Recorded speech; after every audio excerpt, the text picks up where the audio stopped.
شروع اللہ کے نام سے جو سب پر مہربان ہے، بہت مہربان ہے۔ اے نبی، جو چیز اللہ نے تمہارے لیے حلال کی ہے تم اپنی بیویوں کی خوشنودی حاصل کرنے کے لیے اسے کیوں حرام کرتے ہو؟ اور اللہ بہت بخشنے والا،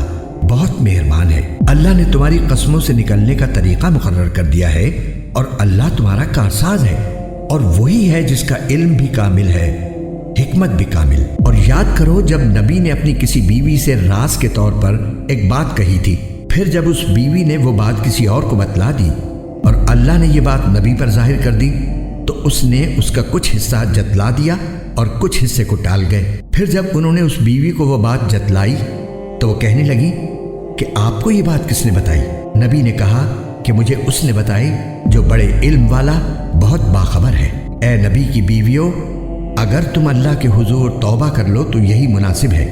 کیونکہ تم دونوں کے دل مائل ہو گئے ہیں، اور اگر تم نبی کے مقابلے میں تم نے ایک دوسری کی مدد کی تو یاد رکھو کہ ان کا ساتھی اللہ ہے اور جبرائیل ہیں اور نیک مسلمان ہیں، اور اس کے علاوہ فرشتے ان کے مددگار ہیں۔ اگر وہ تمہیں طلاق دے دیں تو تمہارے پروردگار کو اس بات میں دیر نہیں لگے گی کہ وہ ان کو تمہارے بدلے میں ایسی بیویاں عطا فرما دے جو مسلمان، ایمان والی، طاعت شعار، توبہ کرنے والی، عبادت گزار اور روزے دار ہوں، چاہے پہلے ان کے شوہر رہے ہوں یا وہ کنواری ہوں۔ اے ایمان والو، اپنے آپ کو اور اپنے گھر والوں کو اس آگ سے بچاؤ جس کا ایندھن انسان اور پتھر ہوں گے۔ اس پر سخت کڑے مزاج کے فرشتے مقرر ہیں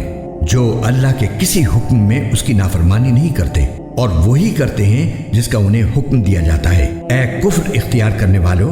آج معذرتیں پیش مت کرو، تمہیں انہی اعمال کا بدلہ دیا جا رہا ہے جو تم کیا کرتے تھے۔ اے ایمان والو، اللہ کے حضور سچی توبہ کرو، کچھ بعید نہیں کہ تمہارا پروردگار تمہاری برائیاں تم سے جھاڑ دے اور تمہیں ایسے باغات میں داخل کر دے جن کے نیچے نہریں بہتی ہیں۔ اس دن جب اللہ نبی کو اور جو لوگ ان کے ساتھ ایمان لائے ہیں ان کو رسوا نہیں کرے گا، ان کا نور ان کے آگے اور ان کی دائیں طرف دوڑ رہا ہوگا۔ وہ کہہ رہے ہوں گے کہ اے ہمارے پروردگار، ہمارے لیے اس نور کو مکمل کر دیجئے اور ہماری مغفرت فرما دیجئے، یقیناً آپ ہر چیز پر پوری قدرت رکھنے والے ہیں۔ اے نبی، کافروں اور منافقوں سے جہاد کرو اور ان کے مقابلے میں سخت ہو جاؤ، اور ان کا ٹھکانہ جہنم ہے اور وہ بہت برا ٹھکانہ ہے۔ جن لوگوں نے کفر اختیار کیا ہے، اللہ ان کے لیے نوح کی بیوی اور لوط کی بیوی کو مثال کے طور پر پیش کرتا ہے۔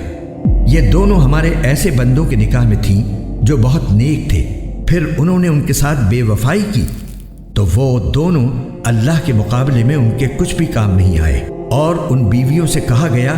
کہ دوسرے جانے والوں کے ساتھ تم بھی جہنم میں چلی جاؤ۔ اور جن لوگوں نے ایمان اختیار کیا ہے ان کے لیے اللہ فرعون کی بیوی کو مثال کے طور پر پیش کرتا ہے، جب اس نے کہا تھا کہ میرے پروردگار، میرے لیے اپنے پاس جنت میں ایک گھر بنا دے اور مجھے فرعون اور اس کے عمل سے نجات دے دے،